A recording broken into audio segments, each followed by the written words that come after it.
terkadang memang setan bermain di sekeliling kita. Contoh, mencuri berita. Contoh nih, apa ya kemarin saya pernah ditanya, ada orang naik gunung, kalau naik gunung itu nggak boleh bawa makanan. Kalau bawa makanan, nanti akan terjadi sesuatu di gunung itu. Sehingga mereka sebelum naik gunung briefing nih. Ya, di gunung ini ada peraturan. Nggak boleh bawa makanan kalau ke gunung ini. Ternyata di antara kelompok itu ada yang bawa makanan.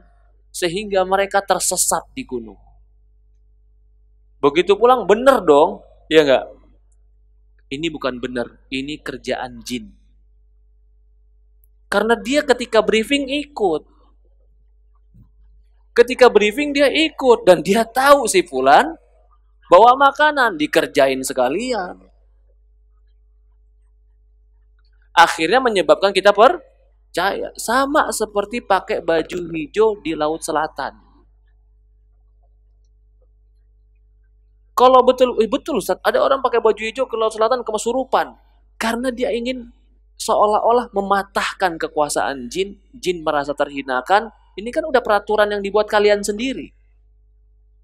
Akhirnya dia ganggu orang itu. Jadi sebenarnya tidak ada yang seperti itu. Bawa makanan kesesat di gunung, pakai pakaian hijau, Laut Selatan marah. Sebenarnya nggak ada. Kalau seandainya terjadi, karena jin udah mencuri berita dari yang kita lakukan. Contoh gini, kenapa setan di Amerika itu pakai jas dan vampir? Kenapa di Indonesia jadi pocong? Kenapa di Cina jadi vampir juga?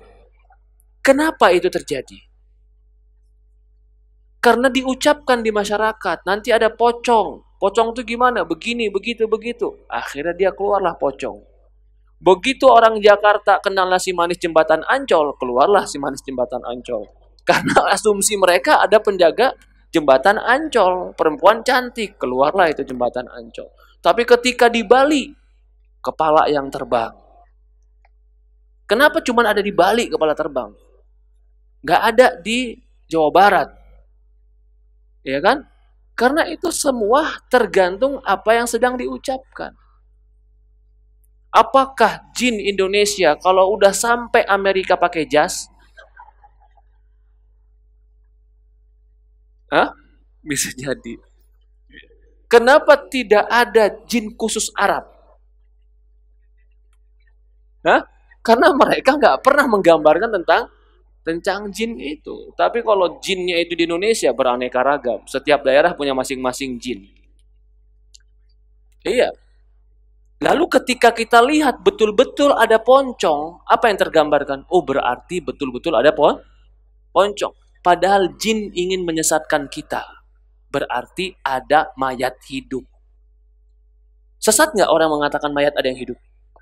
Sesat karena mengharuskan tidak ada siksa kubur dan bisa lari dari malaikat. Apa hukumnya orang yang mengatakan tidak ada siksa dan nikmat kubur? Iya, sebagian ulama mengatakan kufur kepada Allah Subhanahu wa taala. Itu kan nggak sadar. Tiba-tiba malam Jumat bawa kemenyan. Kayaknya abah pulang. Udah siapin rokoknya sama kopinya. Allahu Akbar. Pengen berguru sama si abah, gimana kok bisa lepas dari malaikat? Itu nggak ada yang begitu-gitu, nggak ada. Itu semua khurafat merusak akidah kita. Allahu a'lam.